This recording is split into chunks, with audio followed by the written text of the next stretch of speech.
we're going to be talking about some things that are different and new, in a sense, because we are now in a time that the world has never seen before. And we are now in a position where we can understand parts of Scripture that we never really understood before. We know the principle of the Scripture is that a prophet is not known as a prophet until the things that he talks about come to pass. That's a principle from Deuteronomy chapter 18. And we are seeing the things coming to pass and looking and saying, I didn't know that prophecy was talking about that so clearly. But it is. And it's happening before our eyes now.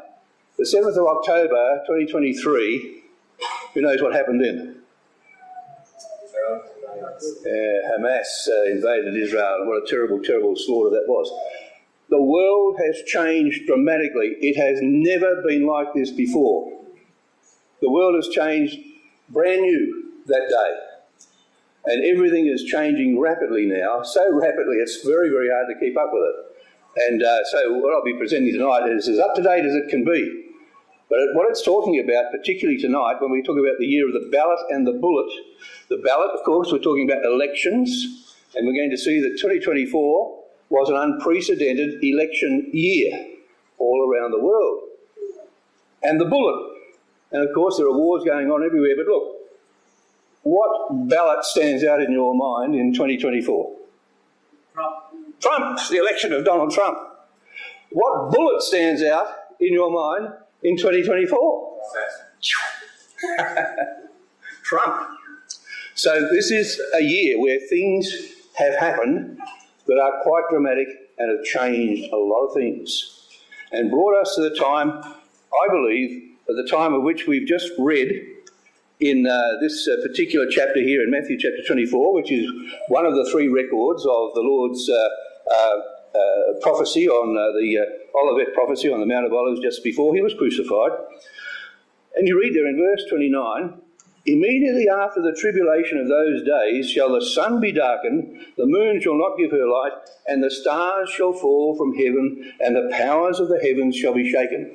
Now, we're not talking about literal stars, are we? We know that in Scripture and prophecy, this is talking about the political heavens. The political heavens. Change and turmoil in the political heavens. And we are seeing that happening right here and now. And so I think we're right here in verse 29. Well, then verse 30 says, the Son of Man appears. We are right in this time. So let's have a look at it.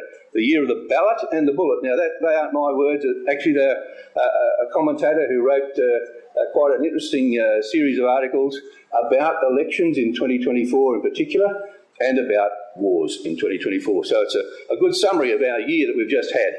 So in 2024, the big thing that really struck people worldwide was the anger that was taken out in the ballot box against existing rulers, against existing politicians. Anger and resentment. Why are people angry and resentful? Well, a lot because the cost of living has gone through the roof. A lot because a lot of people are dying unnecessarily in wars. A lot because there's a lot of corruption in the political sphere. And so many, many countries held their elections this year, and in many of those elections, the existing ruling class or political party, political power was turfed out of office in this what was called a super election year. This is the year right after October the 7th, 2023. It's a very, very significant year. It's the time when the sun and moon and stars are giving us signs of where we are. So signs in the political heavens. That verse, immediately after the tribulation of those days shall the sun be darkened, the moon shall not give her light, the stars will fall from heaven, the powers of heaven will be shaken. And that's the political powers being changed, being overturned, in some cases revolution, to change the ruling powers and the ruling systems. So this article, which I've researched, of course, beyond that, around half of the world's population, more than 70 countries headed to the polls in that year, 2024, marking what was dubbed the super election year, the biggest in human history. It's never happened before. It is unprecedented. These are changes that the Bible tells us will be signs of the last days, things that have never happened before that you're going to see in the ruling classes. That's what's going on. So 3.7 billion people, there's about 8 billion people now, I think, on the earth. So nearly half the earth were able to cast their votes. Not everybody voted, mind you, but they're all able to. In Australia, we have to vote theoretically. We don't, of course. We don't do so. But in many countries, they have the option. But in most countries, people went out to vote in large numbers to overthrow the existing powers. Many kicking out leaders, this is the words of that article, that they felt weren't serving them. So that's the situation in our world. Turmoil. Now, anybody who watches the news over the last 12 months, and we tend to watch SBS News, it gives you news from a lot of different countries. The first half of the news during the year seemed to be talking about elections, about political disruption, about riots in the streets against the rulers, and all sorts of discontent and seething masses of people protesting in the streets. And it's not only to do with the Palestinian situation, but in many cases, political unrest has marked the whole world. Now, the question is, when the Lord said, we'll give you signs in the heaven, what did he mean by the word signs? Were they something that you'd physically look and see, well, yes, that's spelled S-I-G-N? No, it's not like that. The signs are, as the word means in the Greek, portending remarkable events that are soon to happen. In other words, remarkable changes coming, and you can tell and you can feel and you can see. A wonder, a prodigy, a portent, highlighted in the yellow, an unusual occurrence, transcending the common course of nature, supernatural almost. A mark or a token by which something is distinguished from something else. So as we said, our year 2024 was distinguished from years that had gone before it because of all the political upheaval and turmoil and unrest. That's a sign. That's a big sign. It's the sign before verse 30 when Jesus says, you'll see the Son of Man coming. Well, here's a parallel of Matthew 24, Mark 13, Luke 21, the latter verses of the Olivet prophecy. And you'll see there that they are all quite parallel. In fact, I've done parallels of the entire Olivet prophecy, and you'll see similarities all the way down the three columns. But I've just chosen to come to the last section, which is the important one where the changes happen. So you read there in Matthew 24, immediately after the tribulation of those days. In Mark 13, parallel. But in those days, after that tribulation, shall the sun be darkened and the moon not give her light. Luke 21 doesn't actually mention the word tribulation at that point. The times of the Gentiles will be fulfilled, and there shall be signs in the sun, moon and stars. Now, we're confident that in Luke 21, verse 24, the times of the Gentiles being fulfilled has relationship to 1967. Okay? The time when Jerusalem came back into the hands of the Jews in the Six-Day War. But since that time, as we know, there's been continuing trouble and turmoil for Israel. And Israel, ever since they came into the land, really, has been under tribulation, trials, difficulties, nations around them, imposing themselves on them, wars and terrorism, all the troubles that they've had. Do you know, brothers and sisters and young people, I think in 2023, in October, on the 7th of October 2023, when that war started, Israel's tribulation at this point in time began to finish. It's over. They are no longer going to suffer from the nations close by around them. It's not going to happen anymore. So that time of tribulation, which in fact they've suffered and endured since AD 70, when, as Jesus said earlier in the Olivet prophecy, Jerusalem is going to be compassed with armies and the desolation thereof is nigh, and then there's great tribulation in those days. And that tribulation has continued all down through history. They've been under trial and difficulty and trouble, haven't they? Everywhere they've gone. The sole of their foot hasn't had rest. They feared day and night. They came into the land, and it's, in many cases, it's been the same. Who's going to attack us next? Can we try and make peace with these people? They've made peace with some, but it's still been a time of tribulation. 7th of October changed everything, because Israel now begins to dominate. Israel will no longer have to fear the nations around them. That's the result of the last few months. Then, signs in the sun, moon and stars. Political turmoil. That's the timing of it. And I think we can see it happening in our world around us. We're in that verse near the top there. Signs in the sun, moon and the stars. Now, Luke is the only one who mentions what happens on the earth. And we know this is happening on the earth. Distress of nations, perplexity, sea and the waves roaring, the nations roaring against one another, and men's hearts failing them for fear. They certainly are. And if you lived in Ukraine right now and other parts of Europe, your heart is failing you for fear because of the weapons. And there are many other reasons. Looking after those things that are coming upon the earth, for the powers that are in heaven shall be shaken. So the powers are at loggerheads with one another. Nobody quite knows what the answers are politically in our world today.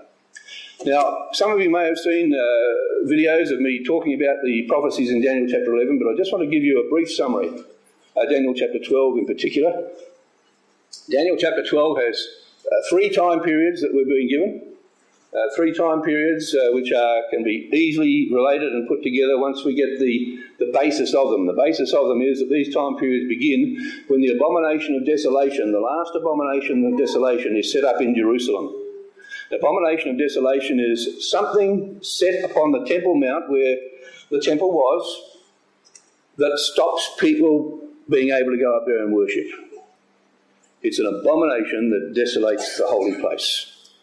And we know from history that we can show that that's clear, that the first abomination of desolation was in the time of Antiochus Epiphanes, when he set up a statue of Zeus in the temple and offered a pig on the altar, and that was called the abomination of desolation.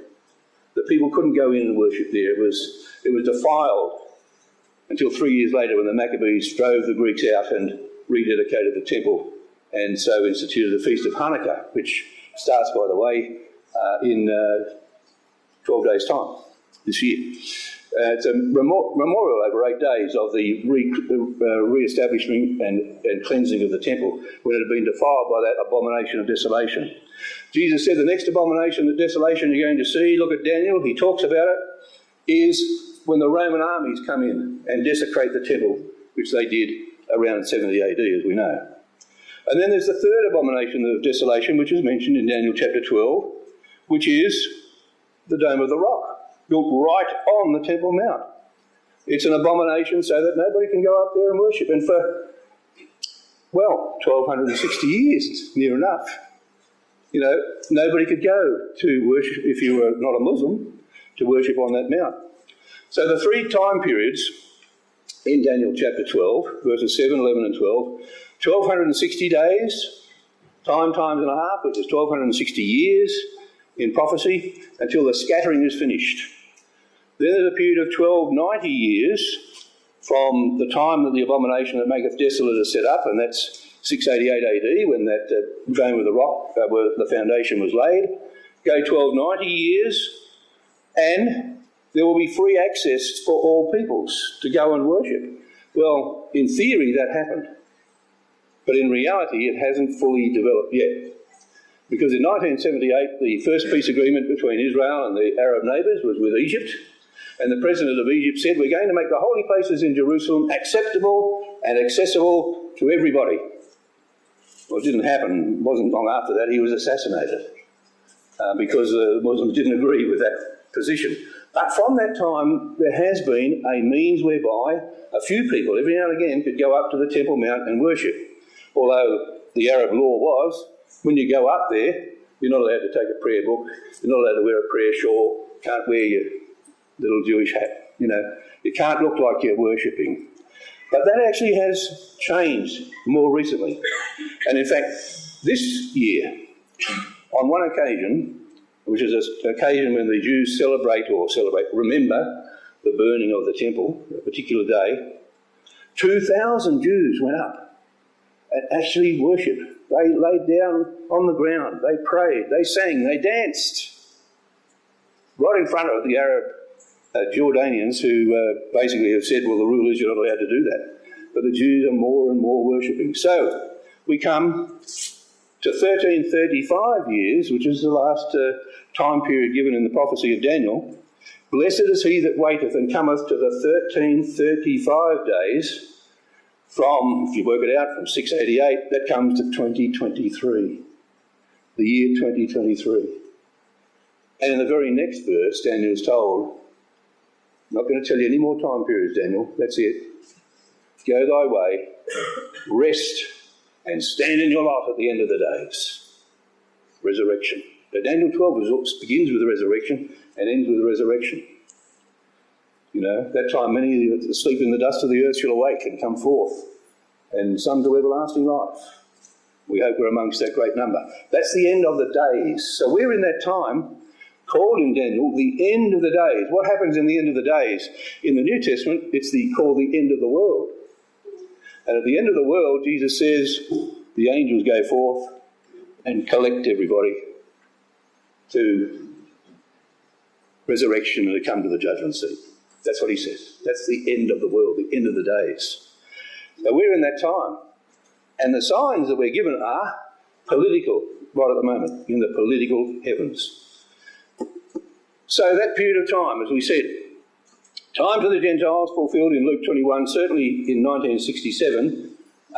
Luke doesn't say immediately after there will be signs of the sun, moon and stars, but after the tribulation finishes.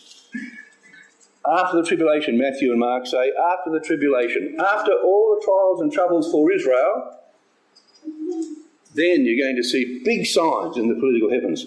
In fact, 7th of October began the big signs in the political heavens, because none of the politicians know how to handle this situation. The anti-Semitism that's rife around the world, the protests that are going on. Who do they support? Do they support Israel, the Palestinians? Is that going to get them more votes or no, not as many votes? Are they going to get thrown out of office because they haven't appeased these people or those people? Is the synagogue going to get burnt down, and are we going to react to that in the right way, or what's going to happen? The rulers don't know. And they don't know how to handle the economy. They don't know what to do about the wars that are happening. The rulers of the world are tied up in knots at the moment. You know, they've been talking on about climate change, and now they're not sure that that's really the most important thing. The last climate change conference, not as many leaders went as did before, because some people wanted to pay a lot of money to be paid to smaller countries, to shore up their shores so that the sea doesn't rise too much. And then the other countries who are supposedly pumping out all the pollution and causing all the troubles, they don't want to pay the money. So, politically, the world is in turmoil, it's in chaos. And you can really nominate October 2023 as a date. So what is a sign? A sign is an unusual occurrence that transcends the common course of nature. Something that hasn't happened before. Something unprecedented. Has anybody heard the word unprecedented much? It's the buzzword of news bulletins, isn't it? Everything that seems to be happening is unprecedented. We've never seen anything like it before. It's true. They haven't seen anything as bad as things are now. And so that's the sign. That the unusual occurrences are happening. And they're happening in the political world and in many other ways. Let's have a look at it. Another article from Time magazine, the ultimate election year around the world. More than 60, well, this was written before, at the end of 2023. Elections are expected in at least 64 countries, as well as the European Union, which altogether represent almost half the global population, and many of the governments changed dramatically. Big events. 3.7 billion people voting. Going on with that article from Time. The year of the election has turned out to be the year governments and parties around the world were punished by the voters. Rising cost of living, immigration pressures saw the demise of many governments in 2024. It was a challenging year for incumbent governments worldwide, many losing power in key elections, even though outright defeat or a reduced electoral support diminishing their ruling mandate. The elections represent a complex interplay of economic pressures, demographic shifts, that's changes in population and evolving citizen expectations. People are on the move around the world, and that's affecting many, many countries. So, looking at some of these key countries, as we said, there's 70 odd of them actually. Big countries where the elections were held and significant changes. So the unclean spirits like frogs are on the move. The unclean spirits like frogs, Revelation 16, the spirits of democracy, liberty, equality, fraternity, the rule of the people rising up. Those are the unclean spirits, and they're spirits of madness that bring the nations to Armageddon, we're told. So what happened in the election in Russia? Putin again. Does anybody think anything else would happen? 80-odd% of the vote. Anybody who's in opposition is sent to Siberia, put in jail and fades away, or falls out of a 10-storey building. Don't know how these things happen. No opposition, 80-odd% approval supposedly in the election, Putin again. And he can stay there until 2036 according to the Constitution if he gets elected the next 2 6-year elections. So that was easy. United States. Well, right up until the moment of the election, people were wondering, is this, of course, the media was putting across this as very evenly balanced. I think a lot of us who really thought that Trump being very much favourable towards the Jewish people will receive the blessing from God and will come into power, but really a landslide, an absolute landslide. Not only, of course, him elected as president, but also the Senate and the Congress, all Republicans, so he can get his legislation through. That's a big, significant thing, because America will come closer and closer to Israel in the coming days, coming weeks, coming months. Mr. Trump is very, very pro-Israel, as we know, and God has blessed him. Now, why wasn't he in power the last 4 years? Well, God had another thing to do. He had to have Russia go to war in Ukraine, so start their move across Europe as Gog takes the land of Magog and eventually Gomer. So all that had to start, and October the 7th had to happen for Israel to be brought to the fore before all the nations of the earth. And so Trump is back in. And he's in now, really.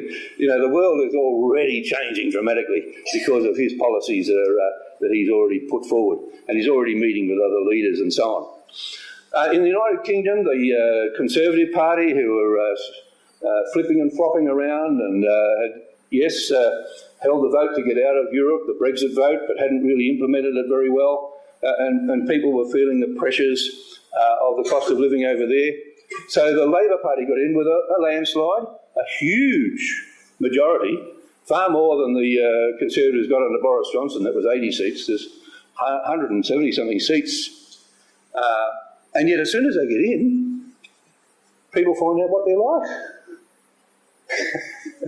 And they're really doing some nasty things to the population. I mean, it's winter over there now, and for years the poorer people and the pensioners have been given a subsidy for their power bills. Labor has taken it away, and people are going to freeze to death this winter because they can't afford to pay their power bills. This is the Labor Party has taken that away. Many other things they've done, increased taxes and all sorts of things. And so they're highly unpopular. I'll talk about a bit more of that in a moment. In Japan, the ruling party that had been there for years was toppled over. In France, there's a huge shift to the right, and it looked as though Marine Le Pen, the right-wing leader over there, might have become the president, or at least the prime minister. But Mr. Macron cobbled together some people on the left and has staved off that change. Of course, when France goes to the right, they are more pro-Putin too. That's an interesting thing. In South Africa, the ANC, the African National Congress, which has ruled ever since apartheid was done away with, basically, has been heavily punished because of all the corruption amongst the leaders there, and they now have a difficulty in governing because of the balance of power there. In India, Prime Minister Modi, he's been very, very popular, you would have thought, but he lost his majority, and he's got to struggle to get laws passed by the parliament. In South Korea, a huge change in their elections and a lot of instability, and so much instability and protest in the streets that the president called for martial law.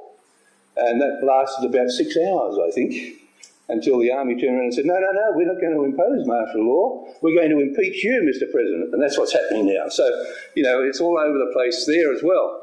And in Germany, the government has collapsed only in the last few weeks. only been in power for 3 months over there, or not very long anyway. It's 3 months in France, not very long in Germany, and that government has collapsed and they're going to have a no confidence vote shortly. I'll just run through that briefly. So these are the changes, you see, that are happening in our world, and God is in control. He rules in the kingdoms of men. We know that the powers that be are ordained of God, don't we? We know the Most High rules in the kingdoms of men. And Mr. Trump, on that particular day, well, it just nicked his ear, and he has said, I was saved by God. Do we believe that? I do. We do. Because the powers that be are ordained by God. Now, he says, I was saved by God. And people ask me, well, why do you think you were saved? To save the world. Well, that's a bit much. And he said, well, maybe to save America. Whatever it is, God wants him there. Now, we don't know how long God wants him there for. He could be assassinated soon, or he may go the distance. And because of his pro-Israel stance on lots of things, and the way he goes about supporting Israel in particular, it does seem that God will bless him and that there will be a number of changes that he will be able to bring in to improve Israel's situation for the time being. And we also said that 2024 was the year of the bullet. And this is the biggest bullet yet. The biggest bullet yet. Vladimir Putin has long boasted that Russia is developing missiles capable of overcoming all current air defence systems. On Thursday, he made good on his threats, firing a new hypersonic ballistic missile known as Oreshnik. And what he said was a direct response to strikes by Ukraine inside Russia with US and British supplied missiles. At a meeting with defence officials and arms manufacturers, he congratulated them on what he called a successful test and said more would follow. To hear Vladimir Putin tell us, the cruise missile carried by this rocket is basically unstoppable. Flying at 20 times the speed of sound, it can zig and zag and deliver a nuclear warhead to any target in the world. It goes like a meteorite to its target, boasted Putin, like a fireball. It was a provocative Cold War-style threat, and the audience of lawmakers and business leaders loved it.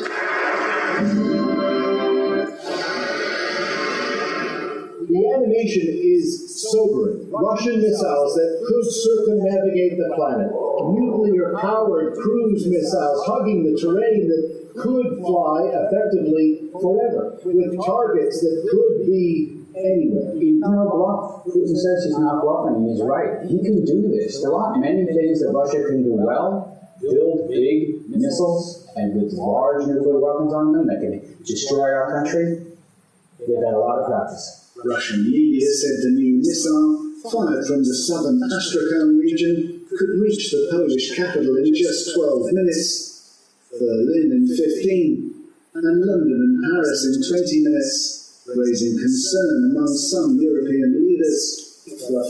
Nie zna końca tego konfliktu. Wiemy jednak, że nabiera bardzo dramatycznych w tej chwili wymiarów. Wydarzenia ostatnich kilkudziesięciu godzin pokazują, że to zagrożenie jest naprawdę poważne i realne, jeśli chodzi o konflikt globalny. Now that's the Prime Minister, by the way, of Poland, who never looks a very happy chappy anyway, but boy, does he look frightened. No doubt about it. So here, America has decided, and really, it's just absolutely amazing. Euphoria is probably the word going throughout America and many parts of the world, that this man is now going to be the president again. He's promised peace, he's promised to bring the troops home, he's promised to solve the Ukraine question in 24 hours. I don't think that'll happen, but anyway, he's certainly made big suggestions about what he's going to be doing, so that what he's done is he's raised and heightened expectations in America that the world is going to enter a new golden age, that certainly the United States will. This is dramatic. This is dramatic. This man is a really unique individual. And here is, to say, the most recent news, as of today, this morning, our time. Trump was chosen as the Person of the Year by Time magazine. It's the second time he's been chosen as Person of the Year, and 40 times he's been on the cover of Time magazine. I don't think anybody's ever been, that prominent in the world. Here is a star, a sign in the political heavens that there is something unusual, something outstanding. And we don't know precisely what he will do, of course, but we do know that God's in charge, and he's put a famous man right there to move things along really quickly, prophetically. No doubt about it. Things are moving very, very fast. And as soon as he was elected, a lot of things started to happen. Russia sent more and more troops to the Ukraine border to try and take more territory. They're forging in to try and take as much territory as they can, because they know when Trump comes in, he'll want to sit down at the negotiating table and they will have really no choice. But the more land they've taken from Ukraine, the more they've got to bargain with. And of course, Syria. Well, we'll talk about that a bit more in a moment. All the rebels there who basically said, now's our chance. Before Trump gets in and stops all these wars and maybe bombs us to smithereens, because previously Trump brought ISIS to its knees. ISIS has grown up again in the last 4 years under Biden. But the leader of ISIS, as he was, or a big wheel in ISIS, and then Al-Qaeda before that, has now led the rebels down into Syria to take over. So everybody's about territory now, before the negotiations have to happen. Even the 2-month peace agreement between Israel and Hezbollah is basically timed about the time when Trump comes into office, and then let's sort things out, but let's have a peace treaty in between. He is influencing things around the world already, dramatically. And interestingly enough, and you can debate about this if you like, he's right up there in terms of friends with Israel with Lord Balfour. The Balfour Declaration in 1917, when a friend of Israel, great friend of Israel, Lord Balfour, said it's time for us to rebuild, or to build a new home, rebuild the nation of Israel, give them a home in the land. And Trump has done more than anybody else in the meantime, any particular leader in the meantime, to forward Israel. He's recognised the Golan Heights as sovereign territory. He's moved the embassy to Jerusalem. He's done all sorts of things to support the Jewish people. He is the latter-day Lord Balfour, a true friend of Israel. Now, I mentioned the French situation, the French Prime Minister, again, all these political things that are happening in our world in this year of politics. The French Prime Minister lost his no-confidence vote, and French politics are now very much in turmoil. Mr Macron is more of a liberal left-wing leader. The right-wing votes are coming through the door, and Marine Le Pen, the right-winger, might well become Prime Minister there. As I said, expecting a shift in more friendly relationships with Russia, which, as we know, is going to happen with Goma. Germany's government has collapsed. There was a coalition there of parties that didn't really get on all that well. And so that fractious coalition is broken now. No confidence vote will be held on Monday. They're likely to have to go to new elections and a complete change in direction again towards the right in Germany. And so all these things are helpful towards the building of that confederacy with Russia and the European powers. Things are changing dramatically. Mr Starmer, the new Labour UK Prime Minister, elected in July with a 174-seat majority. And the graph shows his approval rating. The shade there in grey in the middle of that graph is the time of the election campaign. And when it came through the election, here is a huge majority and an approval rating of plus 11. People like him, much more than they like the other people. Now, it's plummeted in a matter of a few months to October, 3 months, down to minus 38 approval rating because of terrible leadership and terrible laws that have been brought in. After 3 months in comparison, previous Labor leader, Tony Blair, after 3 months, his approval rating was plus 46%. So, at the present time, everybody is dissatisfied with their politicians, and that's part of the signs of our times. The Reform UK party, Nigel Farage, everybody aware of Nigel Farage, the great leader who really brought the Brexit vote about and is now back in politics in a big way. leading the Reform Party. Actually, his party has only got 5 seats in the parliament out of 600-odd seats. Only got 5 seats, but his approval and potential voting for him and his all the people that are in his party at the next elections is bigger than the present government. Could he become the next Prime Minister? Could well be. Will he be pro-Israel? Absolutely. Absolutely. Present one is not. And of course, Elon Musk, anybody ever heard of him? He's now worth more than $400 billion. The richest man by, even more than Putin, because Putin was supposed to have had $200 billion hidden away somewhere, but the richest man. And he put a lot of money into the American election, supporting President Trump, and he has said, it's kind of a whisper still, he's prepared to put £100 million in the kitty for reform in the next election to help them with their advertising and promotion to put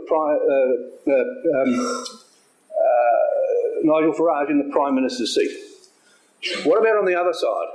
The axis of evil. People, you recognise those people? Okay, so you've got China, you've got North Korea, you've got Russia, you've got Iran. And they all have, it's quite interesting, isn't it? The democracies, a lot of turmoil, a lot of turnover. In these countries, a lot of internal unrest, but it's suppressed straight away. You know, you disagree, you go to jail or worse. That's what happens in these countries.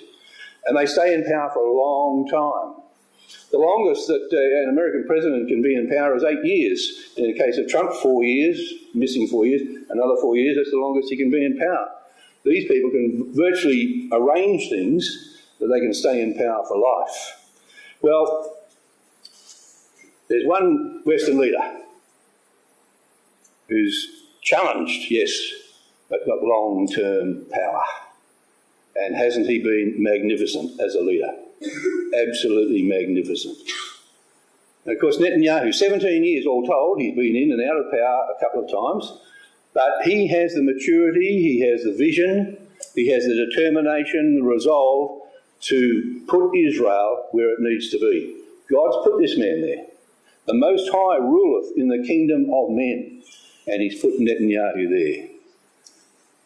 Stars falling from heaven. Well, here's a literal one. During the year, the president of Iran was killed in a helicopter crash. Nobody quite knows why. Suggestion was the weather, but was there something else involved? We don't know.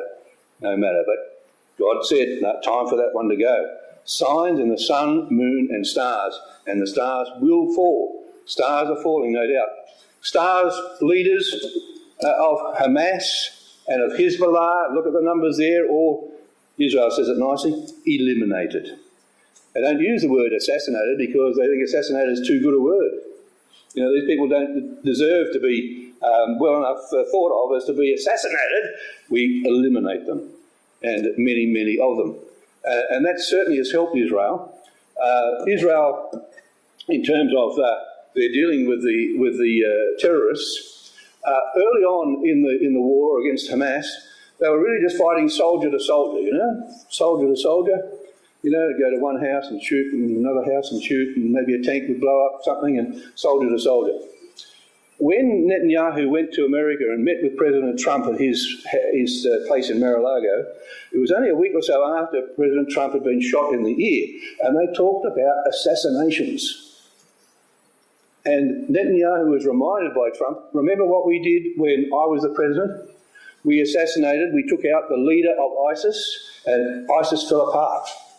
We took out the head of the Iranian army, Soleimani. We took him out, and the Iranian army tended to disintegrate for quite a while.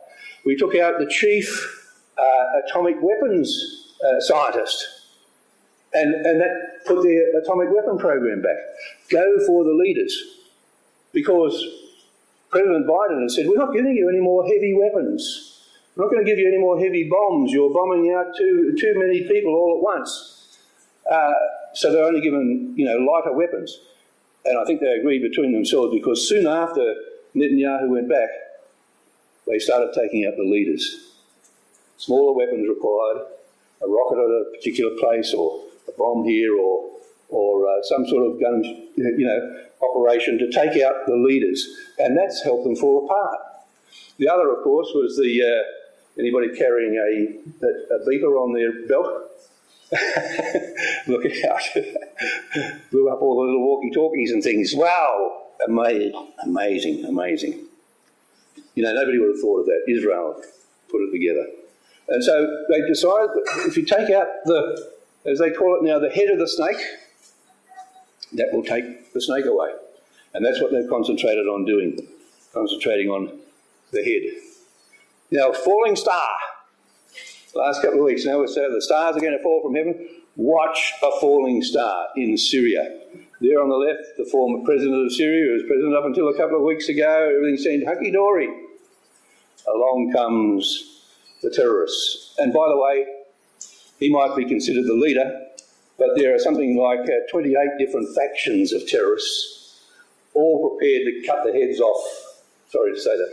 All prepared to eliminate people, in other streams of the terrorists. But generally speaking, these terrorists are of the Sunni persuasion of the Muslims, and those that were opposed to them, Iran, and their own president, he was a Shiite, and they fight dramatically amongst themselves. Well, whether they'll knit together or not, we don't know. But look, watch a falling star.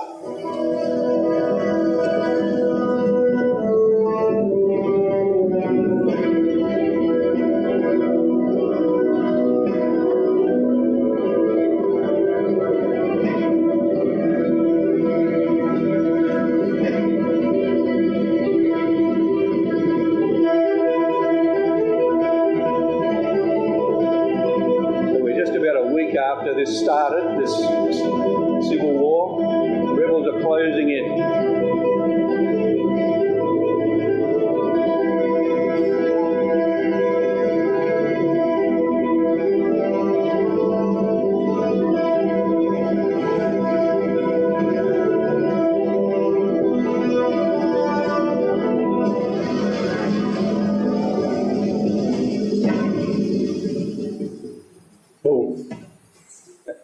The Syrian Republic is gone.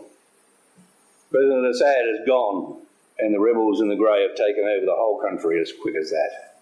It's incredible, isn't it? Is God behind that? Absolutely, God's behind that.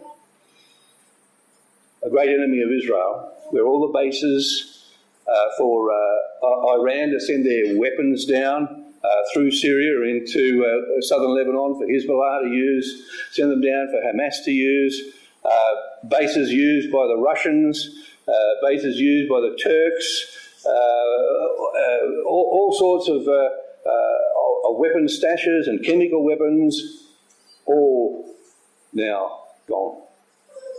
And Israel has made sure of that. So the Shiite present, as it was known, the Shiite, of course, that portion of the Muslims who are very, very violent, prepared and only want the destruction of Israel, had that whole crescent under their control, generally speaking in big parts of Iraq, through Syria, and they would ship their weapons down to Lebanon and to Hamas with the intention, basically, of increasing their Shiite influence and destroying Israel. Well, that's gone. That's gone. Notice, however, that a lot of countries have still got interests there. All those little black dots you can see there are oil wells owned by the Americans. The Americans have owned all those oil wells in there. Now, they've kept a number of troops in there, only about 900, to protect those oil wells. Well, now they're going to have to take in a lot more, and they've started sending their planes in to bomb the ISIS people who have taken over that northern area, and to try and stop their oil wells from being taken from them. Turkey has got a lot of influence in there. They're trying to hold their positions of influence in the north. But what has Israel done? Israel has said, well, first of all, what's happening with Russia? We will warn Russia, we are going to bomb the ports. We're going to bomb the ports because we want to bomb out the Syrian Navy. We're going to bomb out other bases close to Russia's air base as well. And so Israel gave notice. And Russia moved their ships out of the ports. Whoa. They limped out of the ports, they anchored somewhere off there in the Mediterranean. That port was, they thought, was their big toehold in the Middle East.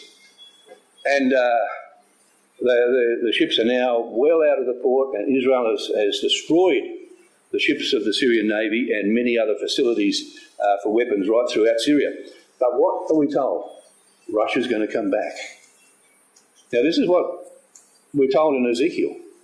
And we wondered perhaps, well, what does it mean? Russia's got bases in the Middle East already. Well, now it doesn't look like they have. They're not going to have those bases there. And, of course, they're quite weak. They need their power back up there to try and consolidate their position in Ukraine. But what's going to happen? They're going to put hooks in their jaws and bring them forth. So whilst they might link back up to Russia, time's going to come, not too far away, we don't know exactly when, but not too far away, when God says, right, now it's time to come down. I'm ready to draw you down, to judge you in the battle of Armageddon. And they will come down, Daniel says, with many ships in that day. So the rebel leader who's overtaken Syria says, the meddling is over. Hezbollah is, they can't keep on supporting Hezbollah. They can't support Assad, the president of Syria, who was cruel to his people and gassed his own people to death sometimes and committed all sorts of atrocities on his own people because of that sectarian, disagreements amongst them all. Gone to as the home they once had for Iran's weapons stockpiles. Well, some of those groups, as I said, there's 28 rebel groups, were filmed here, and I won't show the film itself, saying, okay, we've taken over Damascus, we control Syria, next we're coming for Jerusalem. We want the Al-Aqsa Mosque on the Temple Mount. Well, no way in the world. So they've warned Israel that it's not going to happen. Israel is far too strong. Israel has launched a sweeping offensive that has decimated Syria's military capabilities over the past 2 days, effectively eliminating its navy and crippling strategic defence infrastructure. The Israeli Defence Forces, IDF, conducted 350 precision strikes on key targets in an operation called Beishan Arrow, focusing on air defences, weapon stockpiles, and missile production facilities across Damascus, Homs, Tartus, Latakia, and Palmyra. This collapse is a direct result of our forceful action against Hezbollah and Iran, Assad's main supporters.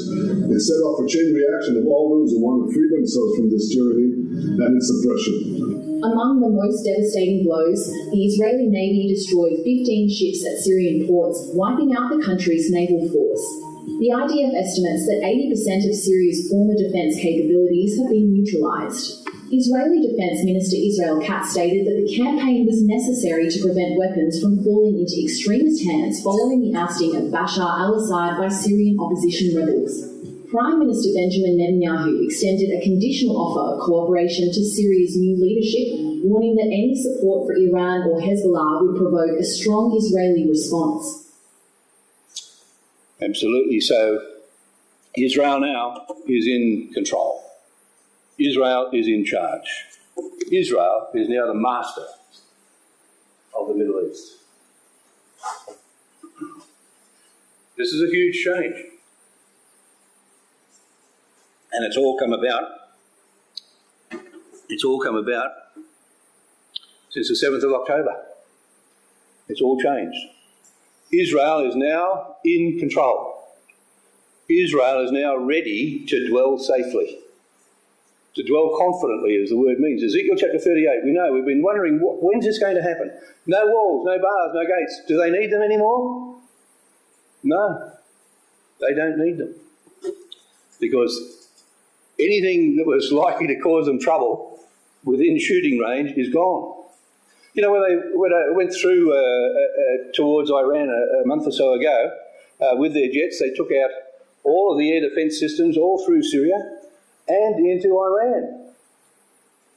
If you take out the rocket launchers, they can't fire the rockets. Everybody's worried because Hezbollah had 150,000 rockets. Yes, they had 1,000 launches, and Israel has destroyed them all. You can't do much without a rocket launcher. So Israel is in control. Next thing is the Abraham Accords. And we know that Saudi Arabia is just waiting in the wings for the Abraham Accords to come and embrace them as well. And they will work together with Israel to solve the Palestinian question. And Joel chapter 3 tells us that. So right now we're in Joel chapter 3. Have a quick look at Joel 3. You don't know who's here, Joel. And we've got a few more minutes and not many more. And so with your hopefully acceptance, we'll just look at a few more things and then wrap it up. So, Joel chapter 3, and we know that Joel chapter 3 talks about Armageddon. In the first two verses, all nations are being gathered to the valley of Jehoshaphat to plead with them there for my heritage Israel, whom they have scattered among the nations and parted my land, and so on. And you come down to verse 11, proclaim ye this among the nations, prepare war. Wake up the mighty men, let all the men of war draw near, let your ploughshares into swords, your pruning hooks into spears, and this is Armageddon. In the meantime, right there at that time when this is being prepared, verse 4 says, we've got to deal with Tyre and Zidon and all the coasts of Palestine. Tyre and Zidon is southern Lebanon, where Hezbollah are. The coast of Palestine, Gaza, where the old Philistines were. There's the only time the word Palestine appears in our Bible, by the way.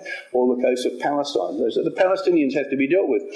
Will you render me a recompense? In other words, are you going to do something terrible to me, says God? Because if you touch my people, you're doing it to me. Right? Well, I'm going to pay you back. I'm going to render you a recompense upon your own head. That's exactly what we've seen happen. And then the next few verses go on to talk about the fact that whereas in time gone by in history, the people of Tyre and Sidon in that area and the Philistines used to kidnap Israelis at the time when Israel was weak, the people of Israel, and sell them off as slaves through the port of Tyre. There's a record of that in Ezekiel, that they did that. That there was a slave trade conducted through Tyre. You sold my people off as slaves. You desecrated my holy places. Verse 5, you've taken my silver and my gold, carried it into your temples, and so on. You've sold my people off to the Grecians, that is the people of Europe, and that's where many of the Jews lived for hundreds and hundreds of years through the centuries in Europe, because they've been driven out into Grecia, which is the opening for Europe itself. So I'm going to bring them back from where you sold them in verse 7, and I'm going to return your recompense, your payback on your own head. I'm paying you back, and I'm going to sell your sons and your daughters into the hand of the children of Judah. Do you think that's happened? Are those people in Gaza and in southern Lebanon now under the control of the Jews? Absolutely they are. Absolutely they are. The future of Gaza and the future of the areas occupied by Hezbollah is in Israel's hands now. Nobody else's. What are they going to do with them? We're told, we will sell them off to the Sabaeans. And who are the Sabaeans? Do you know? Sheba? You know who they are? Saudi Arabia. The Sabaeans are the people of Saudi Arabia. The people of Saudi Arabia have got all the money and all the interest in solving the Palestinian question. And what we're told is they'll be sold afar off, verse 8. So they won't be in a two-state solution, which was never a solution. There will never be a two-state solution. It will be that those Palestinians who might call themselves refugees, whatever, are sent back or taken back by the Arabs to look after them. And Saudi Arabia's got the money, the interest, and needs the labour to expand. And that's Crown Prince Mohammed bin Salman's plan. He hasn't spoken it out loud yet, but that's his plan. The Bible tells us that's his plan, is to bring those people, to give them, as he said in an interview a year or so ago, we want to give the Palestinians a better life. He didn't say in the interview, a state. We want to give them a better life. And they will have a better life. They go to that land, they dwell amongst their Arab brothers and sisters and prosper. All right, so that's the plan. It's God's payback time. So as we said, Lebanon, the Palestinians will be sold in the hands of the Sabaeans, and Israel will dwell safely with no walls, bars or gates. And then, verses 9 to 17, Armageddon. So the road to ruin is in front of Mr. Putin. Down with his ships, down upon the land, a cloud to cover the land, down into Egypt and back up to Jerusalem for Armageddon. So the year 2024, the year of the ballot and the bullet. And what is 2025 going to be like? Will we make it to 2025? Still got a few days to go yet. But let's assume we make it to 2025. The question is, why are we still here? Why haven't we been taken to judgment? Question on all of our minds, really. We're in the final phase. As we said, the last verse of Daniel chapter 12 and what Jesus talks about at the end of the world when the angels are sent forth, that's the terminology for our time. We don't know when it will be, but the final phase is the phase of resurrection and reckoning and reward. So the time of the end, literally speaking, has gone. It started in 1917 when the King of the South pushed King of the North out of the land. The time of the end, the King of the South pushes at him. It goes right through to October last year. And now we are in the last time, the very last time, the very end of things. Brothers and sisters and young people, there are no more time periods given in the Scripture. We're given time periods. There are no more given that need to be accomplished before the Lord's return and the resurrection. That's how close we are. No more time periods. And Daniel's told, you will stand in your lot at the end of the days. So we read in Matthew 24 about the thief, didn't we? If the good man of the house knew in what watch, you know what a watch is? In the watch of the night, you'd have 4 watches, I think, of 3 hours through the night, 6 o'clock to 9 o'clock, 9 till 12, 12 till 3, 3 till 6 a.m. What watch? So we're narrowing it down. What watch the thief will come? And if we knew, we would have watched. We wouldn't have suffered the house to be broken up. So be ready. In such an hour as you think like. That's how close we are now. The hour. We are down to the hour that the thief will come. When will the thief come? Treasure's there. Treasure's there when the Lord returns to take his treasure. When will he come? Well, 1 Thessalonians chapter 5. It's there on the screen, no need to turn to it. But notice what it says of the times and the seasons. Now the times, the word time is the word in the Greek chronos, means long periods of time. Chronology, chronos, long periods of time. Seasons are shorter periods of time. There's 4 seasons in a year, shorter periods of time. Then there's the night, the watch, the hour. And we're down to the hour. So, times and seasons, we don't know. Well, we do know. We do know. We know the times and the seasons. We know where we are. Okay? We do know. There's a day coming when the thief will come. And then there's a watch. And then there's an hour. And we're right here in that very last narrow period of time. When they shall say, notice this, peace and safety, then sudden destruction comes upon them as travail upon a woman with child, and they shall not escape. You know who the they are who say peace and safety? Who are the they? They are all the people in the world, right? Not the ecclesia. Okay? He says, I don't want you to sorrow like others who have no hope. You know the times, you know the seasons. You are the ones in the know. They will say peace and safety. Now, right now, Trump is promising peace and safety. Everybody's looking for peace and safety. Everybody's looking for a time when the wars will come to conclusion, and maybe they will. Early next year, maybe they will. And Israel will say, all our neighbours are no more trouble to us. Take down the bars and the walls and the gates. Let's live peacefully. We'll even try and make friends with the Syrian rebels. Let's try and be peaceful with everybody. Peace and safety, they will say.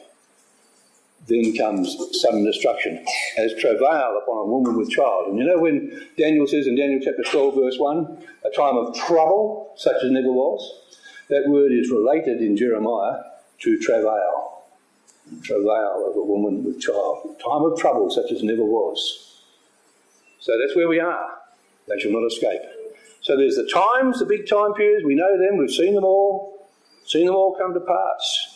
The seasons, the shorter periods of time, we've seen them come to pass. They're those periods probably like those periods in Daniel 12, 1260, 1290, 1335 days.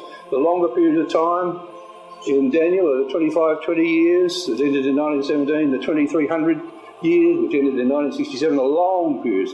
We know the times and the seasons. They've all happened. Are we down to the day? Are we down to the watch? Or are we down to the hour? Look at it graphically. Big times, it's narrowing down, seasons, day, watch, hour. That's where we are. We knew what hour the thief would come, we would watch.